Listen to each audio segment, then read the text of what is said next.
Saya Zamala Fardiba Jauza, kelas 2C PAUD Federal Banjarnegara, akan mereview materi tentang pendidikan agama Islam. Yang pertama di sini ada penyakit hati. Penyakit hati adalah penyakit dalam keraguan, subhat, dan kemunafikan. Nah, di sini juga ada macam-macam penyakit hati. Yang pertama yaitu ada hasad atau dengki, yang kedua cinta dunia, yang ketiga sombong, yang keempat ria, yang kelima marah.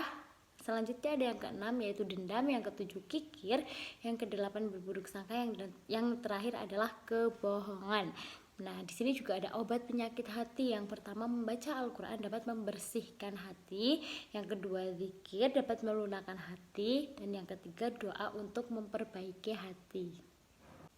Lanjut, yang kedua yaitu ada hablum minallah dan hablum minanas.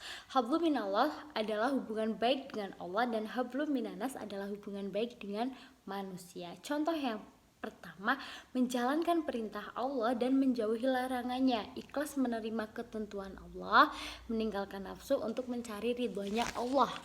Nah, untuk penerapan hablum minanas yaitu saling membantu, memberi makan anak yatim, menjalin silaturahmi. Lanjut, yang ketiga itu ada cinta akhlak dan amal solih. Nah, pengertian cinta adalah rukun ibadah yang terpenting karena cinta adalah pokok ibadah.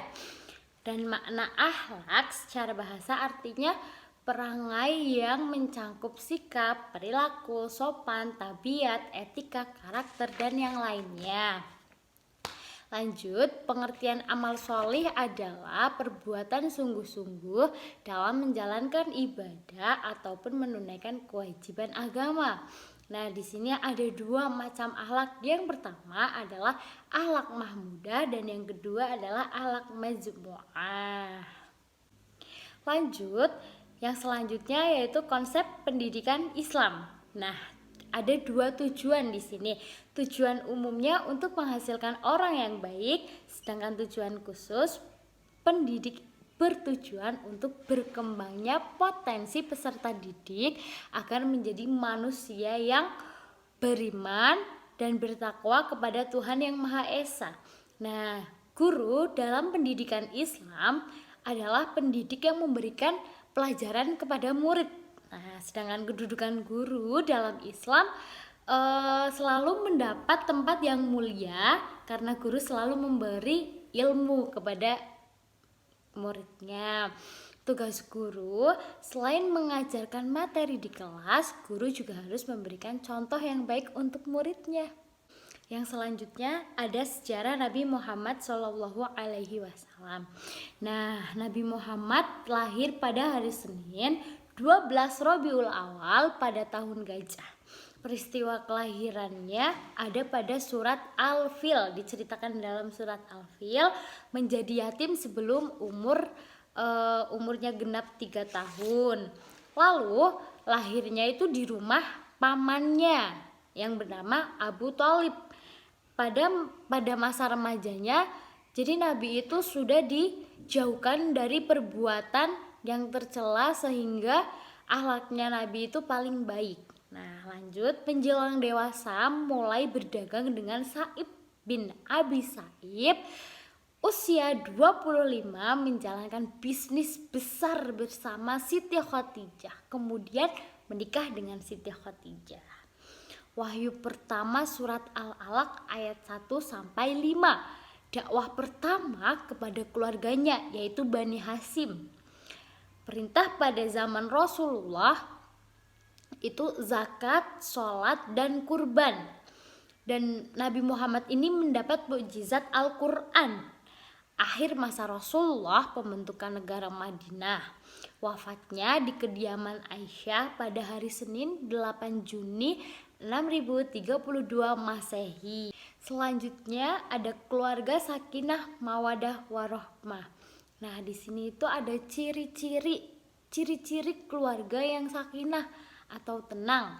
Yang pertama, kehangatan, kegembiraan, dan humor. Yang kedua, kekuatan dan keintiman.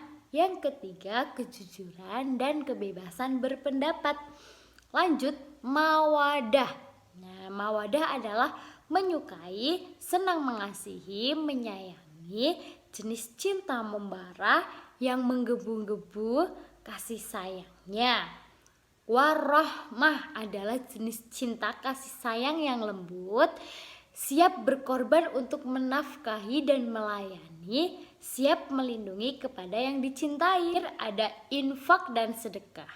Macam-macam infak, yang pertama mubah, yang kedua wajib, yang ketiga haram, dan yang terakhir adalah sunnah. Nah, ada syarat dan rukunnya juga. Yang pertama, dia memiliki atau harta yang akan diinfakkan. Yang kedua, dia bukan orang yang dibatasi hartanya karena suatu alasan tertentu atau haknya. Nah, yang ketiga, merupakan orang dewasa. Yang keempat, tidak ada paksaan dalam mengeluarkan hartanya. Nah, syarat orang yang diberi infak yang pertama ada di dunia, ya kan, ketika akan diberikan infak orangnya ada di dunia. Dan yang kedua adalah dewasa atau sudah balik. Lalu materi atau harta yang boleh diinfakkan itu yang pertama sesuatu yang berada. Nah, yang kedua itu bernilai, dan yang terakhir dapat dimiliki zatnya.